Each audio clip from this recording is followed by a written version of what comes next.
On China's interest in Africa. So many questions have been raised on whether China's interest in Africa is meant to recolonize the continent. We'll have an expert to help us unpack this. This is The Globe on SABC News, coming to you live from Johannesburg. It's just gone after 9:30 p.m. Central African Time. I'm Simpio Ngwane. Thank you for watching. And I'm Lulu Gabu. Indeed, thank you so much for joining us. We shall be providing you with a global perspective of news through our network of international correspondents across the globe. But first to our top story. Africa and China have hailed their relations as being at an all-time high. This came at the conclusion of the two-day Forum on China-Africa Cooperation Summit in Beijing, China.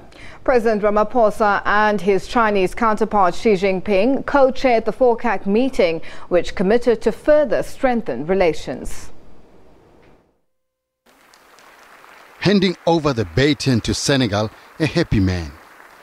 President Ramaphosa praised the growing relations between China and Africa.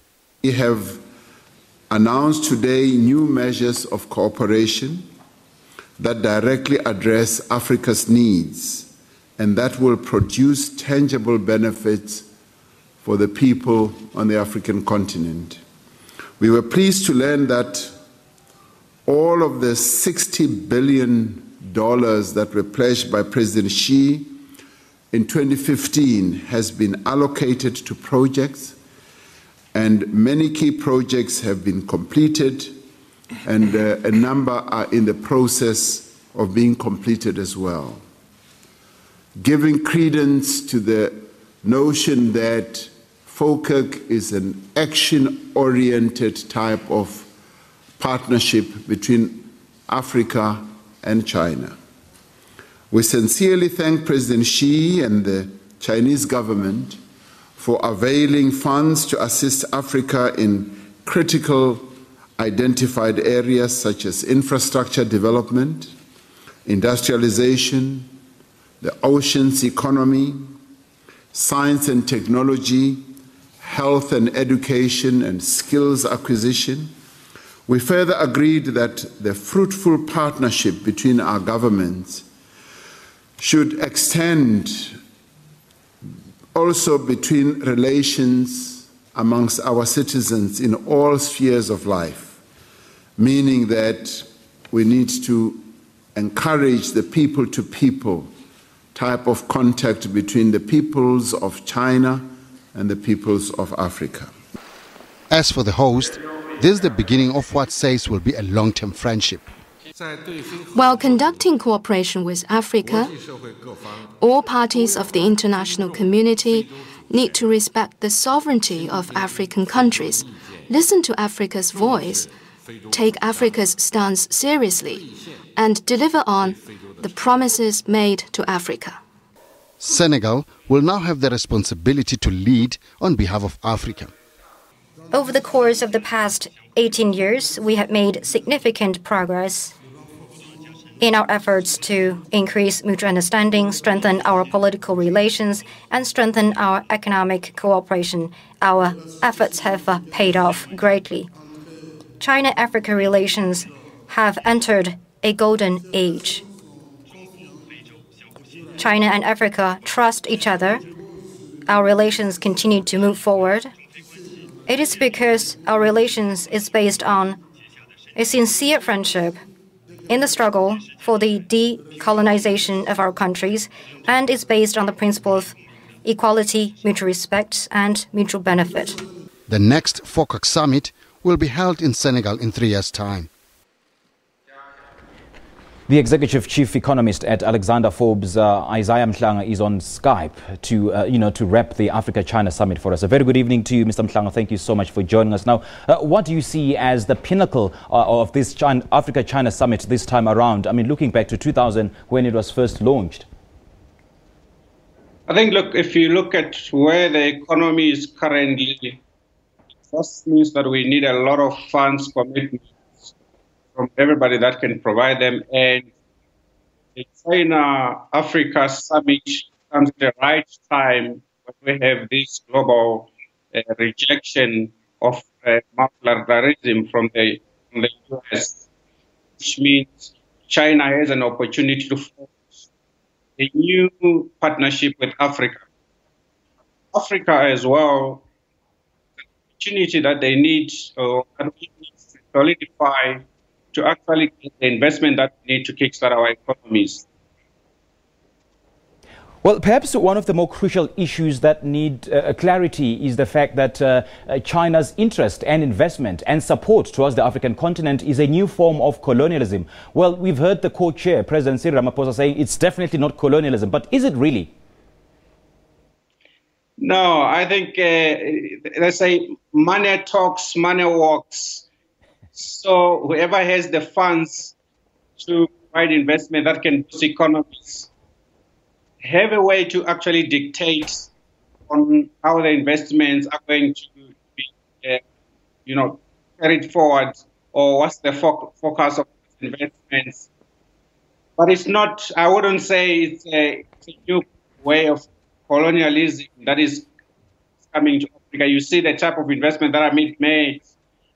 It's investment in infrastructure that ultimately eases the ease of doing business, uplift people from poverty. So it's a win-win benefit. Trade deficit in favor of China topped this summit, but then one wonders if Africa has a plan, has a plan as a collective going forward and bring about some scaling up against China. Does Africa have such a plan? I'm not convinced that we do have a plan as Africa, because what we should be doing is really to enhance our productive capacity to produce goods and services that we can export to China. So I would understand the view that in the sense that a lot of the trade is going to be flowing into Africa. The infrastructure is being built to enable flow of trade into Africa and commodities out of Africa. But as long as we build our productive capacity to produce manufactured goods that can be consumed by Chinese, I think that will be a win-win situation. But at this point in time, given the decentralization of different countries, for instance, if you take the trade deals that are signed, they're not signed African countries as a bloc, signed by different African countries, which means they have different terms and conditions. That is a negative. If you look, for instance, the EU, how it negotiates trade deals is it negotiates as a bloc, which makes even the smallest countries to have economic power or economic voice how the trade deals are struck. And I'm not convinced that's where Africa is. Even when you take the trade deals that are signed within Africa itself, we don't trade much with each other, which makes it different or difficult for us to trade as a bloc with the rest of the world.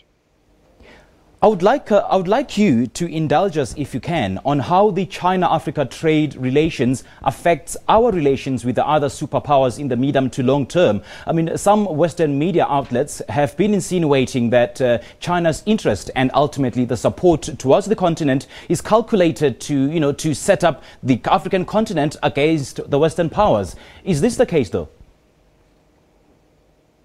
I think each individual country has a way to negotiate trade deals with other countries. But what you have seen from the US in particular is a trade approach which says it's America first, it's inward looking, which has tended over history to impact global trade volumes negatively. But I wouldn't think it's setting itself against the West superpowers. We just have to make these negotiations or these trade deals to work for us. Now, as part of the FOCAC bloc, China has already opened markets to, without limitations to whatever Africa can produce competitively. Are we exploiting this avenue optimally? We haven't been exploiting the avenues fully. All we have been exporting to China is commodities. We no longer have commodity boom, and the benefit from commodities will eventually wane, which means we have to find new products that we need to be selling to the rest of the world. And at this stand, we don't have the productive capacity to actually supply those kind of products at a lower cost the world is providing to us. But why is this the case when Africa is so resource rich?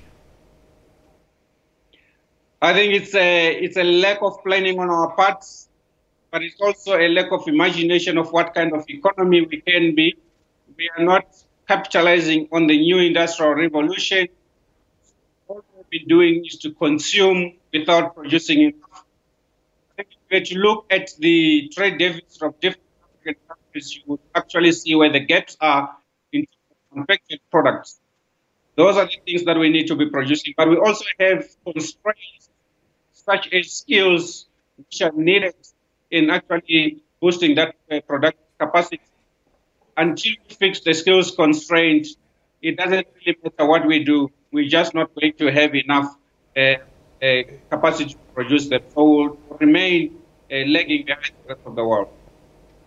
Mr. Mhlanga, I wish we had more time, and unfortunately I must end the interview because the line is not the best. But then thank you so much for your input and your analysis. We really appreciate it. We do apologize for that poor sound clip on that interview. That was a chief executive, or rather chief economist at Alexander Forbes, Isaah Mhlanga.